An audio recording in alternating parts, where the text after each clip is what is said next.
So hi guys, this is part 2. This is our Korea video, and if you guys watch our Japan one, we talked about things to expect in Japan, how we bought our tickets, the culture there, and all of that good stuff. So you can watch that video, we'll link it right over here. And now we're going to do our Korea one.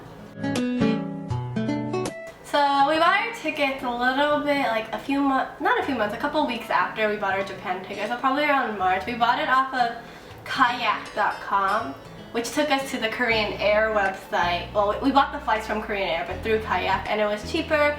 From Japan, it was only 270 round trip, and we flew out of Haneda into Gimpo, and then when we came back, we got sent to Incheon to Narita. So it was a little complicated, but it was cheaper, a lot cheaper, instead of just going the same places. It was just fine, and we didn't mind it at all.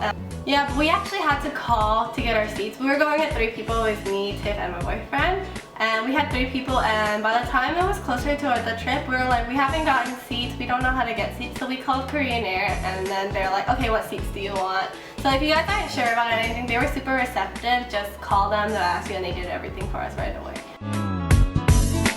We also stayed in an Airbnb.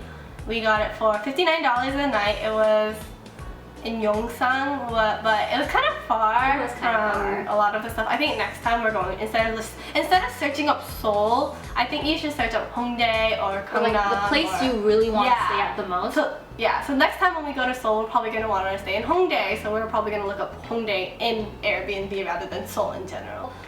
We just have to always walk back every night, take the train, and if it was somewhere where we wanted to go and like we knew where to eat dinner, we'd probably spend more time not on the train getting back, but like at the places where we wanted to.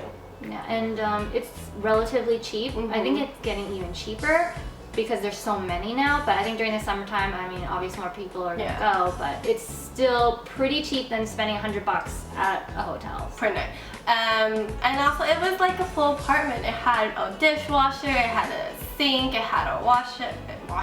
It had it had like a laundry machine too, and it had a bathroom. There's actually like 2 floors, but the top floor was just like a bed. It was basically like a little like place mat, kind of thing. Which was fine. It was fine. There was a bed, and we really just wanted it to sleep, and that's what it was for. It was cheap, and it was pretty good. We took the subway around basically everywhere. We did not take taxi, the bus, none of that stuff. We took the subway. We took the bus once to Namsan Tower. Oh yeah, but that's because it was going up the hill. But I mean, you can walk if you want, it's just really far. But we took the subway, and what was really great was that we had a friend who was there, and he knows Korean and understands Korean, so he had an app. But you guys can download the app. I think it's kind of hard for me to use personally, but I think it's easy because it has English, and it's like a Google Maps in a way, but for Korean subways. So I think you guys can get around with that. I think next time we're gonna try to do it on our own and see if we can get around with it. And the way we did it was, the first time we got into Korea, we paid for an actual ticket, but then our friends were like, oh, let's get a T-Money card, kind of like the Suica card, and we got a T-Money in the convenience store across the street from our Airbnb, and we just ended up filling that one up. And then actually, I think you get your money, you put in a deposit, and you get your money back. Was that what it was? I think, yeah. But I forgot to get my money back. Yeah, I didn't do that. But it was only like $1. Yeah. It's like not even that big a deal. But it's the same thing as a Suica. You can use that card to go to convenience stores and buy food, or like go shopping with it at certain places. So it's really convenient. I really like how they do that in like Korea and Japan. But what was really nice is the subway in Korea is so much cheaper. Like Japan, I think I spent a total of $200 to $300 just to take the train. But then we also live kind of far. Yeah, we live kind of far. So if you lived in like Tokyo and you went around Tokyo, you'd be fine. But we live kind of far. We live 45 minutes away, so it cost us a little bit more to go around. So it cost me like $300 for 3 weeks out there. But in Korea, we were only there for 4 days, so maybe that's why. But no, going to subway was much cheaper. I think each places we went to was like $2, $3. There's times where we're like, oh, we only spent 70 cents going around. Yeah, it was pretty far. It was like a long trip. Yeah, but it was pretty cheap. I think I spent less than $20 to take the subway for like 4 days. Yeah. But it was still pretty cheap. So at the airport in Gimpo, we got an internet egg. at the airport. It was kind of complicated because they needed like a $200 deposit and then a passport photo, and then I guess it's so that they don't give it to like citizens because it's a really good rate. I think for the 4 days we were there, it was like $20 to $30. So splitting it among 3 people, it was super cheap. Yeah, and you connect 4 people on there. And you just have to make sure you charge the device. If you don't charge it, then it's not gonna work. But the internet was actually really good. We Snapchatted our whole entire trip. And we spent it was a really good investment, especially because we needed the subway and stuff. Other than that, it wasn't that hard to use. Yeah, it was like this small. And then we were actually able to return it back to Incheon Airport. It wasn't hard. It was really simple. And you get your deposit money back, yeah, so don't worry about that. It just sucks. You lose $200. You lose $200 at the beginning, but you'll get it back, so yeah, it's fine. In Korea, there's obviously a lot of street food. It's so good. I think street food ranges from like $1 to $5. We spent a lot of street food time at Gwangjang Market. I didn't see any stalls, but maybe because I'm blind and I just got distracted by the shopping in Myeongdong that I didn't see the stalls. But in Gwangjang Market, I think we spent like $20 to feed 4 people with the street snacks. And if you guys saw our video, we ate a ton of different stuff. We ate sundae, we ate tteokbokki, we ate samnakji, the octopus, and we ate a lot there, and so it was pretty good. Also, our favorite thing in Korea to eat was probably chicken.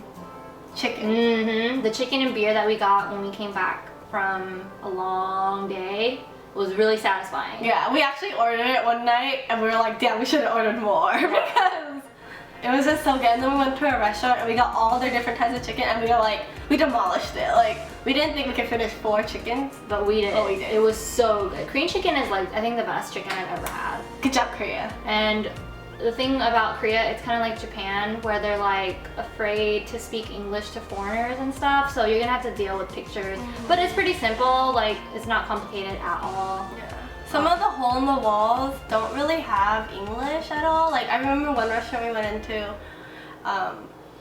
like the wall, there was no English at all. If we didn't have our friend, we probably wouldn't have gone. Yeah, it was like the menu was completely in Korean. And there was like a little bit of pictures on the walls, but our friend kind of helped us out with that. Yeah. But if you stay in like the main area where there's a whole bunch of shopping, you'll be fine. They're used to having tourists there, so you'll be fine. So we spent a lot of money going shopping. We went to Myeongdong twice, just because we weren't satisfied enough. So shopping there is really cheap, relatively cheap. I think the only thing that we spent a lot of money on was makeup. But even then, like a lot of the road shop stores are pretty cheap with the makeup. Cheaper than America, obviously. But clothes is cheap too. I did buy a couple of clothing in Myeongdong and it was pretty cheap. It was like $15, $20 for a skirt, which is kind of like what I'd buy in America, and it was really good quality too. And it's a style that we like. So we liked it a little bit. And they have like a lot of sales in the stores. But what's really weird though in the shopping stores, people would speak to us in Chinese. I mean, I guess we like. I think maybe because we look Chinese or something. But I noticed that a lot of the tourists there speak Chinese. I think a lot of their tourists that come to Korea is like maybe 80% Chinese. So a lot of the staff speak Chinese, and they just automatically do that. I think there was a couple of times where I asked them in English, "Oh, where is this item?" and they would like be afraid. They would like walk to the back and ask their coworker to like help them. And they kind of just left me there, but it was fine. I was just like trying to be independent and shop on my own, but it was kind of hard because they will stop you. Like they will literally follow you like this close, wanting to like. It's like they want the help, but they have no ability. They have no ability because all our questions can't get answered because they don't know what we're asking. Yeah. But it was fine. We kind of just tested out the stuff on our own, and we kind of knew some of the things we wanted, so. But if you're trying to ask for like a specific foundation color or like something specific that you're really looking for, like, do you know if this is gonna help my dry skin? Yeah, they're not gonna help you. I don't think there was. I think one store in Ihwa's Women's University. She was the only person out of our whole trip that spoke really like relatively very good English, and she kind of just helped us out. But we didn't buy anything in there. But in Myeongdong, no, it was like mostly Korean English. I mean Korean and Chinese, no English. So that was a little bit difficult, but it was okay. We managed to get through it. Another thing about shopping is that everywhere we went was really repetitive. We found an etude house like at least 5 times everywhere we went. Yeah. Like when we went to Hongdae, we saw a etude house like 3 times, and Myeongdong, it was like down every like couple blocks you'll see another etude house. The exact same Republic. Yeah, you'll see the exact same thing. So if you only have time to like go shopping once, just pick a place. You'll get all the stores you need. Like Myeongdong, you'll find everything you need. Yeah. Hongdae, you'll find everything. You'll probably be able to walk around like not a less popular street, but like a more common area, and you'll find whatever you need. Like you'll definitely, you can spend probably 5 minutes on one block, and you'll get to all your Nature Republic, etude house, Innisfree, you'll get everything. Skin food. Yeah. It's all there. in like you don't one need to block. go to like specific districts to like find a specific store. No, it's all the same. Yeah, it's all the same. So I think don't be too like disheartened if you don't get to go to Hongdae, but you went to Myeongdong, because it's kind of the same. The shopping and stores are a little bit different, like the stalls.